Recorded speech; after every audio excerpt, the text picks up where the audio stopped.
O Senhor esteja convosco. Ele está no meio de nós. Proclamação do Evangelho de Jesus Cristo, segundo Mateus. Glória a vós, Senhor.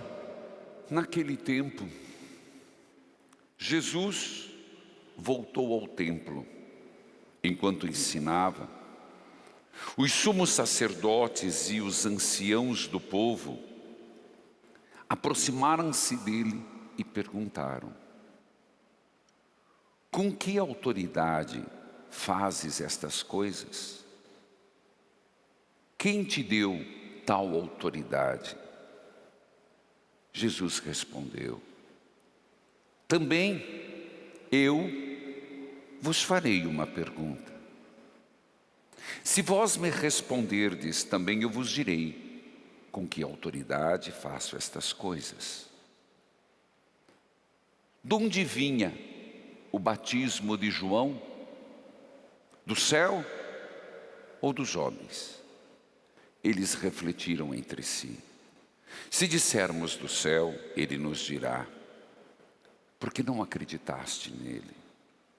Se dissermos dos homens, temos medo do povo, pois todos têm João Batista na conta do profeta. Eles então responderam a Jesus: não sabemos. Ao que Jesus também respondeu: eu também não vos direi com que autoridade faço essas coisas. Palavra da salvação. Glória a vós, Senhor. Que a palavra de Deus perdoe os nossos pecados. Amém.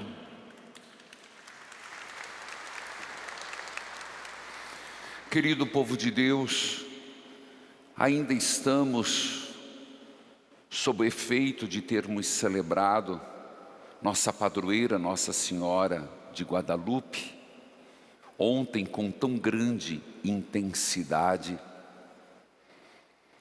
com tanto amor, o que foi uma programação intensa, de manhã à tarde, quando a partir das 3 horas da tarde, nós rezamos o Santo Rosário, que tem grande eficácia. E depois do Santo Rosário, tivemos a adoração ao Santíssimo, a missa de encerramento. Quem perdeu está no YouTube, Padre Manzotti. Aproveite, se faz tempo, as imagens você está vendo. Faz tempo, talvez, que você não reze os 4 terços, um rosário. E ajuda muito. Maria nos auxilia muito. E depois a adoração, sempre Jesus. E no final, a missa com a coroação da imagem de nossa padroeira. Mas hoje, aqui nos reunimos dentro do terceira semana do Advento. O que ontem nos foi dito: alegrai-vos sempre no Senhor. O Evangelho de hoje, ele está dentro de um contexto que é preciso compreender. Mateus capítulo 21, o texto de hoje, é precedido de um fato bastante dramático. E foi quando nosso Senhor chegou no templo e viu que haviam cambistas, pessoas que vendiam no preço que queriam os animais para o sacrifício, lucrando bastante. E quando ele viu aquilo, ele pega um reio, derruba as mesas e diz: não façais da casa do meu pai uma casa de ladrões. O zelo pela casa do meu pai me consome. esta é uma casa de oração. Esta atitude de nosso Senhor provocou ira, raiva. Por quê? Porque lá havia uma família, a família do sumo sacerdote, que lucrava muito com aquilo. Aquilo que eles faziam no templo se revertia para alguns.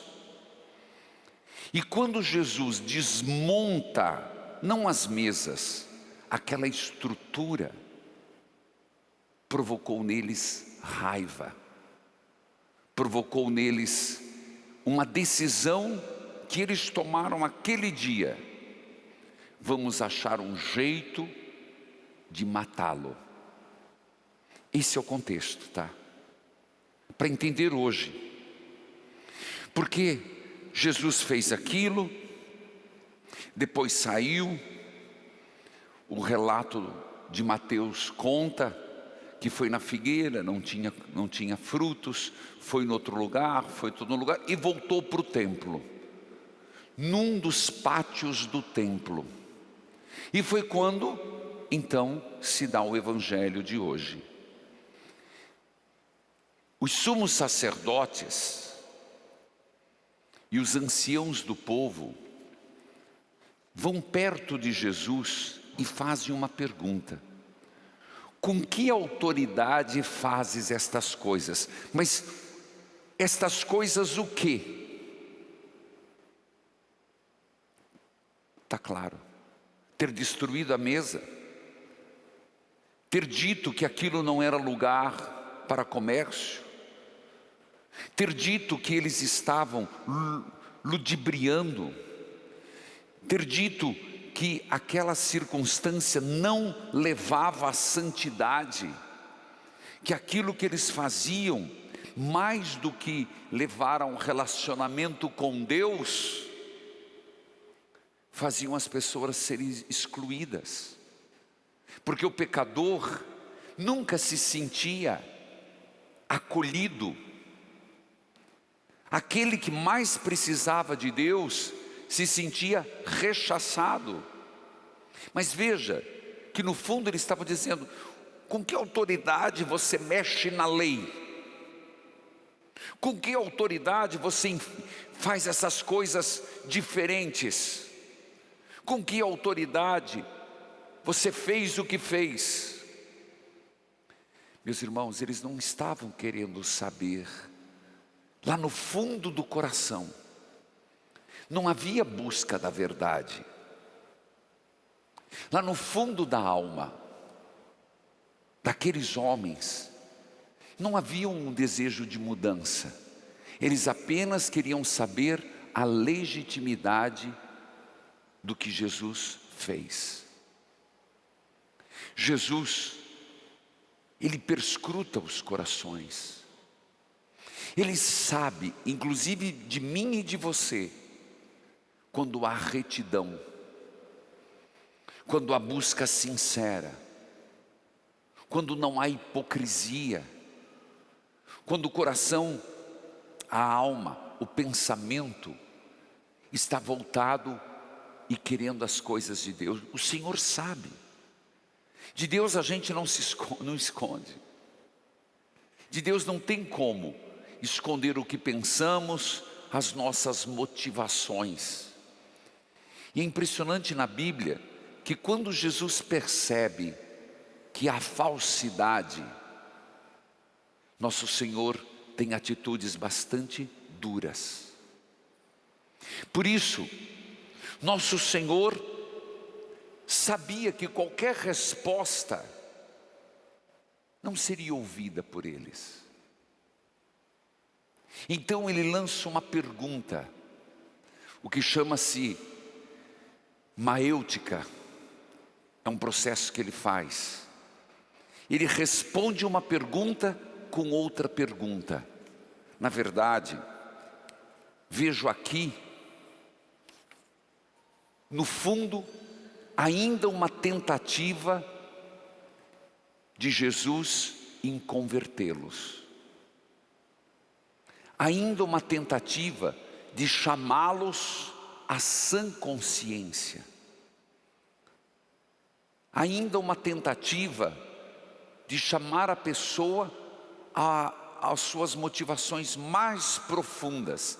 Deus sempre tenta isso. Deus não desiste. E quando Ele faz a pergunta, Ele lança um desafio. Se vocês me responderem o que eu vos perguntar, eu responderei.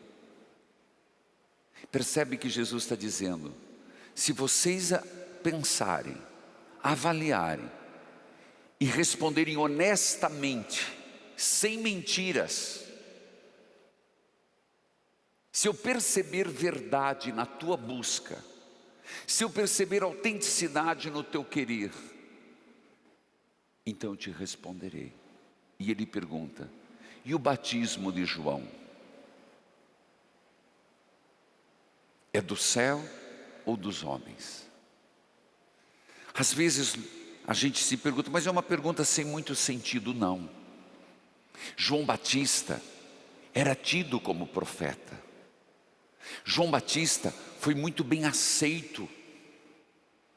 O batismo de João, o povo se aglomerava, altas autoridades foram, e eles tinham um ponto comum: João Batista era um homem de Deus. Então Jesus pergunta, e para vocês? Era do céu ou dos homens? Percebe que a oportunidade, às vezes, certos questionamentos na nossa vida, feitos por Deus ou por anjos que Deus manda, nos faz repensar a vida. Certos acontecimentos, certos fatos, nos faz pensar a vida. Muitas coisas que nos acontecem, no primeiro momento,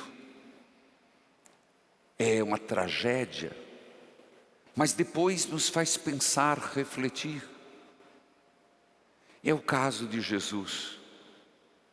Mas vejam como eles eram oportunistas, como não havia verdade no coração.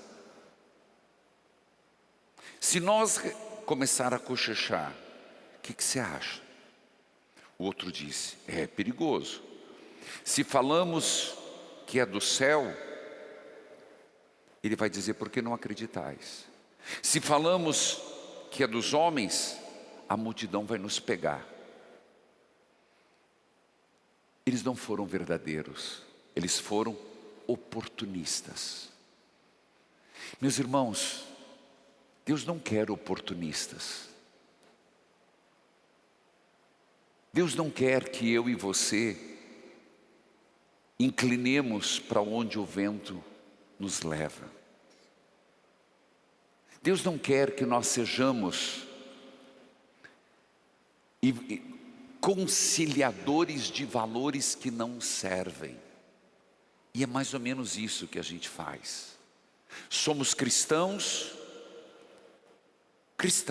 católicos, mas se apresenta uma oportunidade que não é muito certa, a gente aceita. Somos cristãos, e isso muita gente vive. É cristão, é batizado, mas numa oportunidade não mede consequências, cede. Abre mão de Deus, abre mão dos valores, abre mão dos princípios.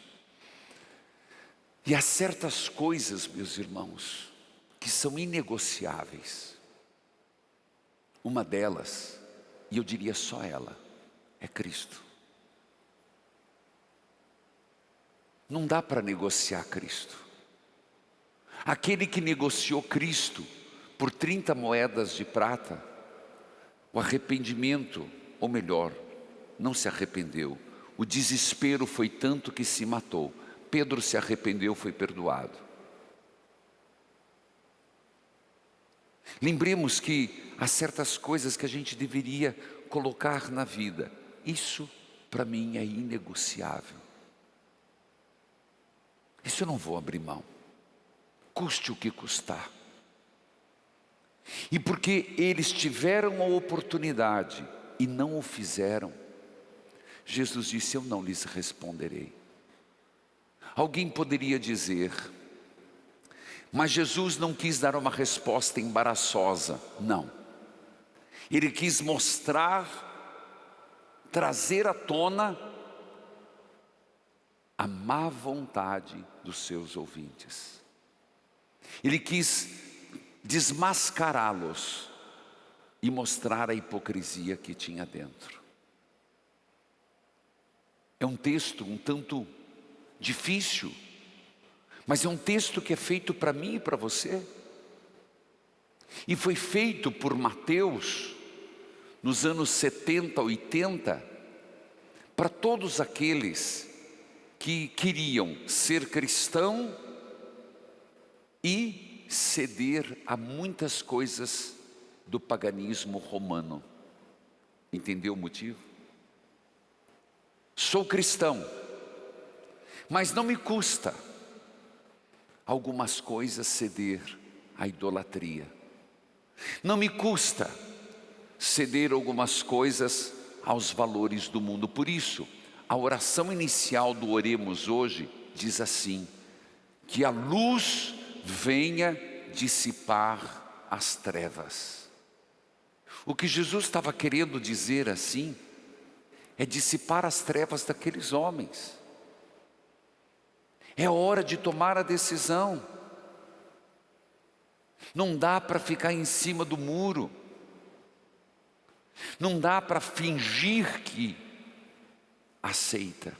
Ou é, ou não é. A mensagem é muito atual. A mensagem é muito própria para nós. Às vezes nós ficamos querendo adiar decisões. Às vezes nós queremos conciliar o inconciliável. E não dá. É preciso, na linguagem de João, aterrar os vales, aplainar as montanhas, endireitar o caminho. Nesse contexto, hoje se celebra Santa Luzia, é memória. Mas Santa Luzia, eu pessoalmente tenho imensa devoção, grande devoção. Inclusive esses dias, visitando uma família, ganhei da Dona Maria do Carmo uma medalhinha que era do marido dela, protetora dos olhos. Santa Luzia, que é do século III, ela nasceu no sul da Itália, em Siracusa, de uma família nobre, mas muito cedo ela ficou órfã de pai e foi criada pela mãe. Ela foi criada na fé cristã, mas quando ficou mocinha, era comum da época, a sua mãe Eutíquia a prometeu em casamento. Não por mal. É lógica. Mas Santa Luzia, desde o começo, tinha esse propósito. O que ela queria? Servir a Deus. Ser consagrada a Jesus. E ela pediu à mãe o adiamento deste casamento. A mãe Eutíquia ficou gravemente enferma, hemorragia muito grande. Eles tinham recursos e foram a todos os médicos que na época se podia, e não tinha solução. Até que em 301, eles foram até Catânia, quando eu fiz a viagem, não, foi uma coisa particular minha. Eu queria muito visitar Santa Luzia. E fui lá, por causa dos meus olhos. E fui até Catânia. Santa Luzia foi com a mãe até Catânia, onde a grande mártir, Ágata. E quando chegaram perto do túmulo, Luzia disse: mãe, se você tem fé, tiver fé, toque no sepulcro de Santa Ágata e peça a sua cura. A mãe o fez e imediatamente foi curada. Naquele dia, Santa Luzia ouviu um anjo lhe dizer: assim como Catânia se tornou por Ágata um lugar de peregrinação, Siracusa será pelo teu amor a Jesus. Voltando para casa, Luzia convenceu a mãe, que tinha vivido uma forte experiência, convenceu a mãe de não casar-se, de renunciar ao casamento prometido e de usar dos seus bens para dar aos pobres e se consagrar como virgem. O que aconteceu?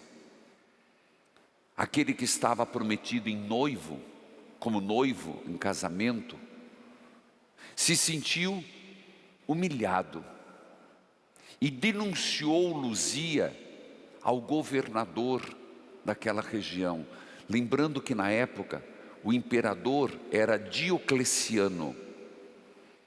E segundo Diocleciano, todos os cristãos deviam ser extirpados do Império Romano. Foi quando o governador prendeu Luzia e a levou para ser interrogada. De todas as formas, tentaram dissuadi-la de ser cristã e renunciar a Jesus. Lembra que eu falava na homilia? Há certas coisas que são inegociáveis. E Santa Luzia se manteve firme. Sofreu muito, apanhou, foi queimada com brasas, foi torturada. E quanto mais o faziam, mais ela dizia que amava a Cristo. Foi quando os soldados lhe vazaram os olhos. E miraculosamente, Deus curou a visão. Por isso, Santa Luzia, protetora dos olhos. Depois de muito sofrer, o governador mandou que fosse decapitada. Mas antes, para você ver o que é o ser humano, a levaram a um prostíbulo para ser estuprada.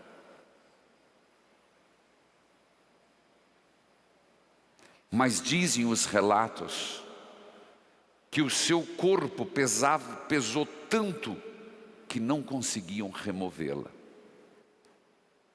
Santa Luzia foi decapitada. E é impressionante, meus irmãos, que Santa Luzia se torna, para o sul da Itália e para o mundo, um exemplo de quem jamais negou a Jesus. E por isso é padroeira dos olhos. E toda vez que eu invoco Santa Luzia, eu peço: Santa Luzia, curai-me dos males dos olhos e dos perigos da alma. Curai-me dos males dos olhos. E Santa Luzia, intercessora. Mas como ela mesmo disse: prefiro que vazem meus olhos do que tirar-me a luz da minha alma. Porque os nossos olhos são importantes, são, mas a luz da alma é muito maior. Aqueles do Evangelho puderam receber a luz na alma, mas não quiseram. Jesus lhes deu a oportunidade, não aproveitaram. Jesus lhes instigou a conversão, mas não quiseram. Eles ficaram talvez enxergando nos olhos e com a alma nas trevas. Por isso hoje, vamos pedir: Santa Luzia, preservai-nos dos males dos olhos e da alma. Santa Luzia, curai-me dos males dos olhos e da alma. Santa Luzia, curai-me dos males dos olhos e da alma. Santa Luzia, curai-me dos males dos olhos e da alma. Amém.